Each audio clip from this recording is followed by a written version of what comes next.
में प्राण प्रतिष्ठा के साथ राम राज्य की एक नई शुरुआत हो रही है।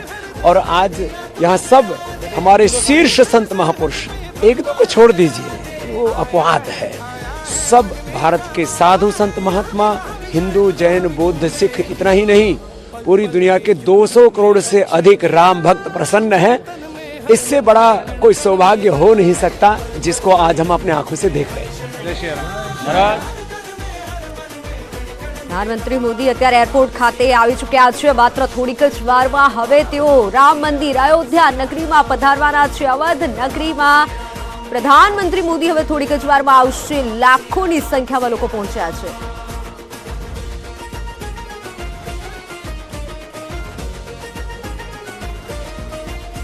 થોડીક જ વારમાં રામ જન્મભૂમિ ખાતે પીએમ આવશે અને જે રામનગરીમાં સજાવટ કરવામાં આવી છે, દિવાળી જેવો માહોલ છે।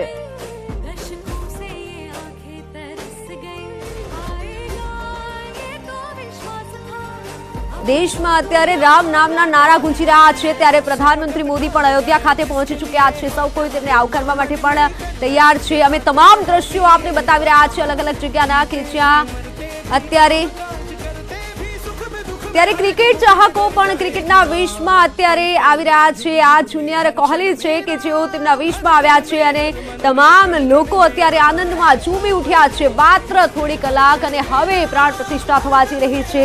વર્ષોથી જેની રાહ જોવાઈ રહી હતી તે દિવસ અત્યારે આવ્યો છે। થોડીક જ વારમાં પ્રધાનમંત્રી મોદી પણ અયોધ્યા ખાતે આવશે, ત્યાં રામ મંદિર ખાતે પહોંચશે અને પ્રાણ પ્રતિષ્ઠા થવાની છે। ત્યારે અત્યારે અલગ અલગ ભાવમાં લોકો પોતાનું લાગણી, ખુશી છે તે પ્રગટ કરી રહ્યા છે।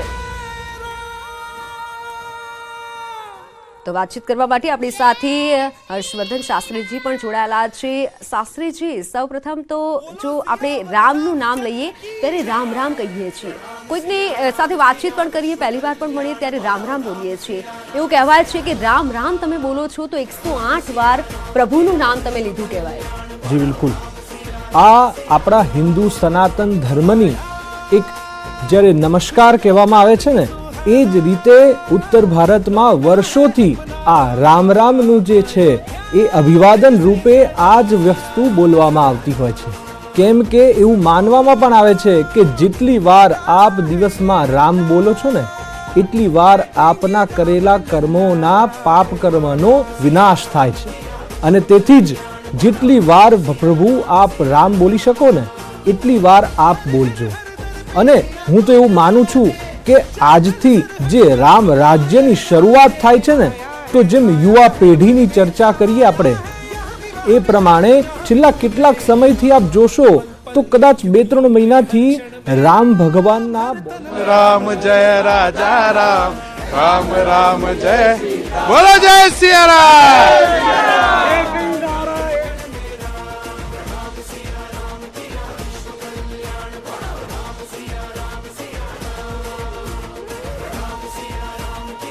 જી હર્ષવર્ધન શાસ્ત્રીજી, તો રામ ભગવાનનું પણ કેટલાક જે નવા બોલિવૂડના સોંગ્સ પણ આવી રહ્યા છે, તે આપણા યુવા પેઢીમાં રામ ભગવાન પ્રત્યે પોતાના મનમાં આદર અને એક જે પોતાનું આદર, એક સન્માનપૂર્વક જે વ્યક્તિત્વનું ઉલ્લેખ જે છે, એક આઈડલ જે છે તે રામ ભગવાન પ્રત્યે સ્થાપિત કરી રહ્યું છે।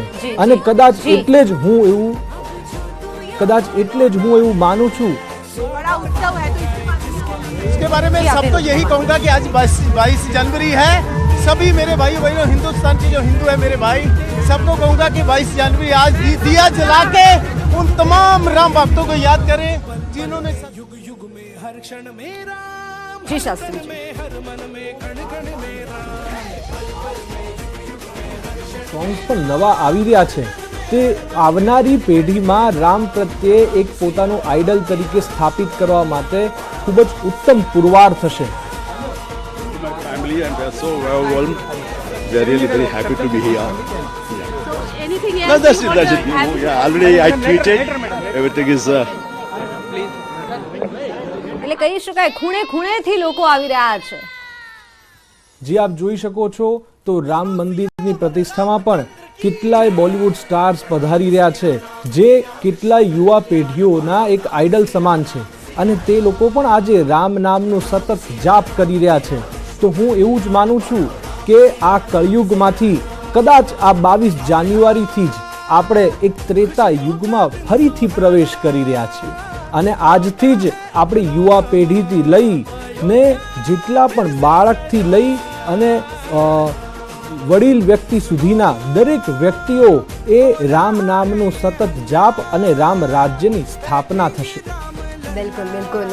વાહિનલાલજી, હું એવું કહેવા માંગીશ કે મેરે રામ આએંગે, આપણે સૌ કોઈ આવું કહીએ છીએ, પરંતુ જ્યારે પ્રાણ પ્રતિષ્ઠા થશે ત્યારે કદાચ આપણે એવું નહીં કહી શકીએ કે હું આ કરીશ કે એ કરીશ, કારણ કે એ ઘડીને જોવા માટે જ્યારે આપણે આટલી રાહ જોઈએ છીએ, બસ એ ઘડી આપણી આંખોની સામે હશે અને આંસુ હશે, ખુશીના આંસુ હશે. મિત્તલબેન, એ તો બહુ જ સ્તુત્ય વાત છે કે જ્યારે ઠાકોરજી ગર્ભગૃહમાં એમના અંજન સલાખા થશે અને મુખ્ય વિધિ તો બધી પૂરી કરી જ લેવામાં આવી છે. જે 84 સેકન્ડનું મુહૂર્ત છે, એ મુહૂર્તમાં માત્ર અંજન સલાખા થશે. એ મુખ્ય પ્રતિષ્ઠાનો એક મુખ્ય એ ભાગ છે એ વિધિમાં કે અંજન સલાખા થાય, જે સોનાના સિક્કાથી પ્રધાનમંત્રી શ્રી આપણે અંજન સલાખા કરશે. તો નરેન્દ્રભાઈ એ અંજન સલાખા કરશે અને બસ એ જ મુહૂર્ત એ 84 સેકન્ડમાં જ કરશે અને એ થઈ જાય એટલે સાક્ષાત અને પછી આઈનો બતાવવામાં આવશે અમુક વિધિ ઉપચાર કરીને. ત્યાર પછી આઈનો બતાવી એટલે ઠાકોરજી પોતાનું જે તેજ છે એ પોતે જ જોશે, કારણ કે શાસ્ત્ર એવું કહે છે કે પ્રતિષ્ઠા કોઈ પણ શ્રી વિગ્રહની થાય એટલે એ તેજ કોઈ મનુષ્ય સહન ન કરી શકે. એટલે સ્વયં ઠાકોરજીને એમનું જ પ્રતિબિંબ બતાવવામાં આવે છે. એટલે સામે આઈનો મૂકવામાં આવે છે કે અને આઈનો બ્રેક પણ થઈ જાય છે, આપણે સદૈવ જોયું છે. એટલે આ જે વસ્તુ બનશે અને ઠાકોરજી આવી જશે એટલે આ 22 જાન્યુઆરી દિવાળી હવે 2 ઉજવાશે ભારતમાં.